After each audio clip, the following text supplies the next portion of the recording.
I'm sad. I got mail today, but there was no book mail. Even though the tracking system told me that I was supposed to get 3 books today.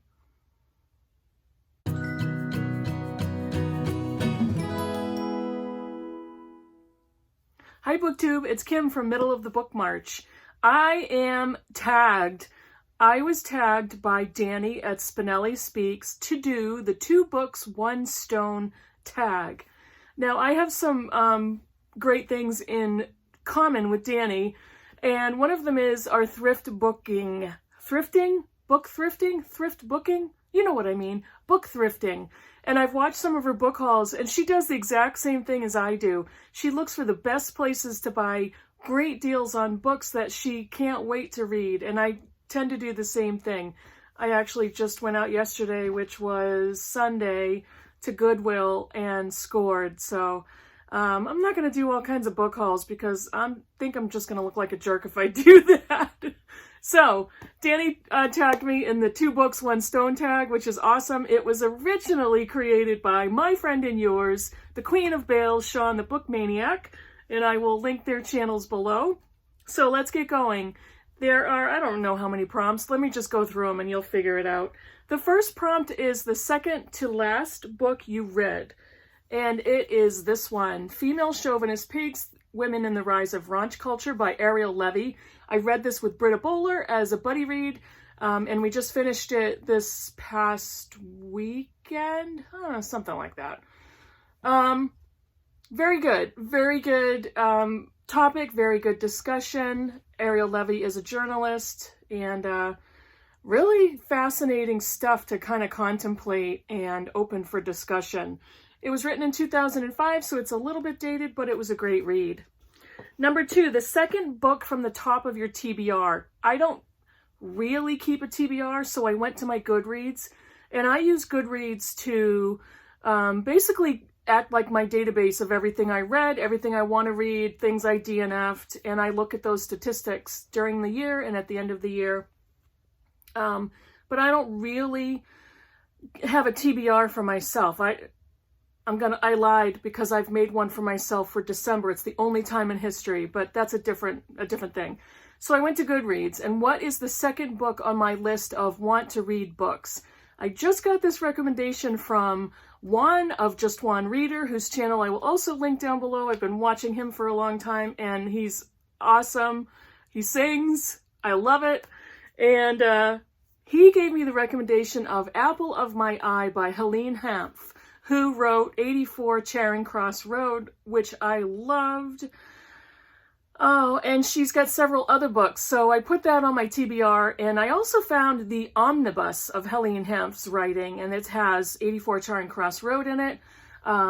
I think it's The Duchess of Bloomsbury Street. It has 5 different short novels. It has The Apple of My Eye as well, so I might buy that to have everything all together. I don't usually do bind-ups, but I like that one.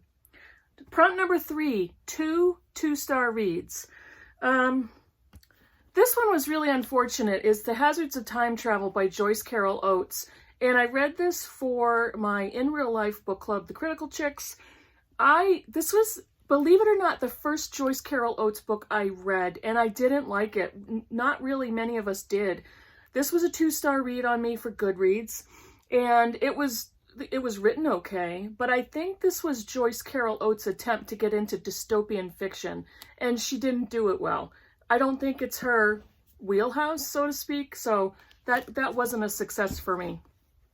The other one was The Female Persuasion by Meg Wolitzer. Put a picture here because I've since unhauled it. 2-star read. I was kind of blown away by how just cockeyed the sense that this is supposed to be a novel about a feminist manifesto, feminist organization, feminist characters, what it means to meet your heroes. It doesn't always go really well. What's the reality behind the image? And quite honestly, I got kind of sick and tired of, you know, what feminism means for wealthy white women who are backed by wealthy white men in order to begin their feminist organization. I got sick of that really fast. I didn't think it was the most well-written book. It was a little too plain vanilla writing for me, so that was a 2-star read. Ugh, sorry. Prompt number 4, 2 great books by one author. This is a longtime favorite for me. A Gentleman in Moscow by Amor Towles, and his other book, Rules of Civility. I think Rules of Civility was the first one that was published. This was published in 2011. A Gentleman in Moscow was published in 2016. So Rules of Civility was his earlier novel, and Gentleman in Moscow was the later one. I love both of them. I read Gentleman in Moscow first with the Critical Chicks, and we loved it. This was a 5-star read for me on Goodreads, and Rules of Civility is another favorite. I actually think I gave that one 4.5 stars, but both of them by the same author are wonderful. I love the stories. I love his writing style. Love, love, love. I'm gushing, but who cares? I'm gonna do it. Prompt number 5, 2 bails, or 2 books you'd wish you bailed on, or 2 books you hated. I wish I bailed on the Wind-Up Bird Chronicle from Haruki Murakami. Oh, it was so frustrating. So frustrating. And then I tried to read at a later time Kafka on the Shore. Murakami is not for me. I can't stand his style. I do not appreciate how he writes women, or how he doesn't write women. This book was a hot mess. It was all over the place. It was a slog to read. And I read the entire book, and it's not short. I think I got to the last third of the book, and I just read the end of it. Just to talk about this. And the entire book group, I think, felt the same. There may have been an exception here or there, but none of us really liked it. The other book I bailed on was The Fireman by Joe Hill.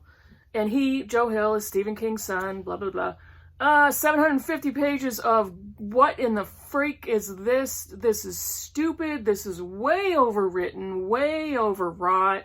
So long. What's supposed to happen? What's the point of this whole stupid book? I couldn't stand The Fireman. And a little disappointing, I actually read Heart-Shaped Box by Joe Hill, and I thought that was really interesting and unique. But The Fireman, snooze fest. So no, I bailed on that one. Number 6, 2 favorite reads so far this year. These are interesting because they are wildly different books, and I love them for different reasons. These 2 books, one of them I read at the very beginning of the year, the other one I recently read. And the first one is Heavy, an American Memoir by Cassie Lehman.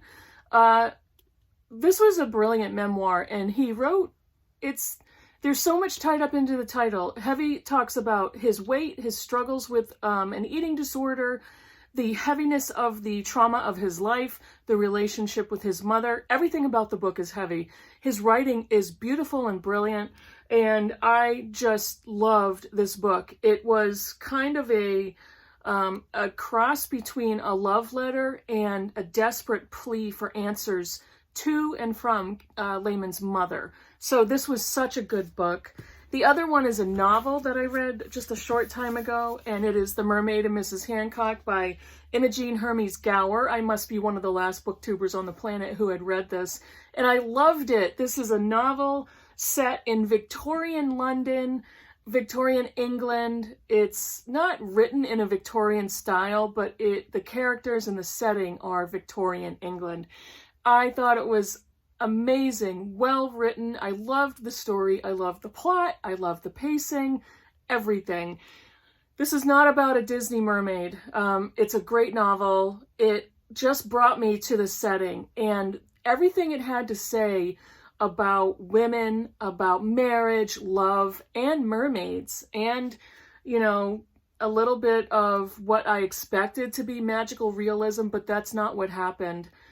Well, maybe a little bit, but it was great. I loved that book. Prompt number 7 is 2 great new booktubers, or 2 new favorite booktubers. Now both of these booktubers have less than 100 subscribers, so I don't know how much power my puny little channel has, but if anybody finds their channels because of me, yay, I love it. The first one is Grace at GE Reads, and she's a fan of science fiction, fantasy, nonfiction. She's a great booktuber. She's soft-spoken, lots of variety, has some really interesting things to say. And the other one is Amy Lou at American Book Dragon. The title of her channel I love. And she does book reviews on nonfiction. Some really interesting titles, really interesting videos, a very large variety, and very well spoken on the books she reads. So I really enjoy both of their channels. So please go and check them out. Prompt number 8, a book you've read twice. This is, nobody's going to be surprised by this, and I don't often reread. Any of you who have watched me know that. And this one I've read 3 times. It's The Handmaid's Tale by Margaret Atwood. To me, this is a classic of feminist dystopian fiction, and I read it when it first came out 35 years ago, and I just read it 2 more times this past year. One of my favorites. And let's see, number 9. This is a heavy one. 2 fabulous quotes from books you've read recently. One quote I don't know if I will ever forget is from Citizen by Claudia Rankine, and the quote is, "Because white men cannot police their imagination, black men are dying."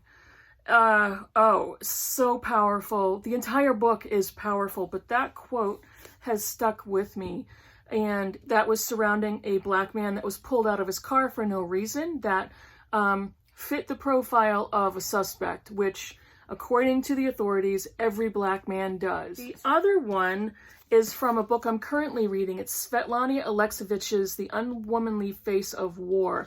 This is translated by Richard Pavir and Larissa Volochansky. It's translated from the Russian, and it's basically an oral history of women's transcripts, Russian women who served in World War II. One of the most striking facts about the book is these are not typically Russian women that were serving in World War II. They were girls.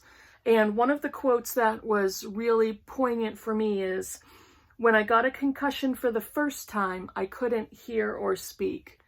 And that term, first time, just hit me like a ton of bricks.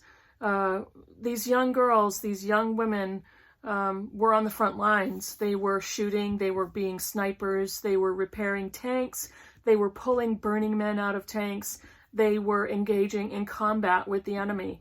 They were sleeping in trenches in the forest. They couldn't wash for months. This book is very powerful, and I'm currently reading it. I will be finishing it this week. And this is a buddy read with Scott Nelle from Gunpowder Fiction and Plot. So, the last prompt is number 10. Tag a number of booktubers. The number must be divisible by 2. So I am going to tag both of the booktubers I already mentioned, Grace at GE Reads and Amy Lou at American Book Dragon. I'm going to tag 2 more. Ange with an E, you're tagged, and Charlotte from Bookish Mama Blooms. And her channel, she just changed her channel name from Tired Mama Tries to Read to Bookish Mama Blooms. And if you haven't seen her name change video, go and watch it. It's beautiful. Her conversation is lovely. She had so many honest things to say about her journey and how she got where she is right now.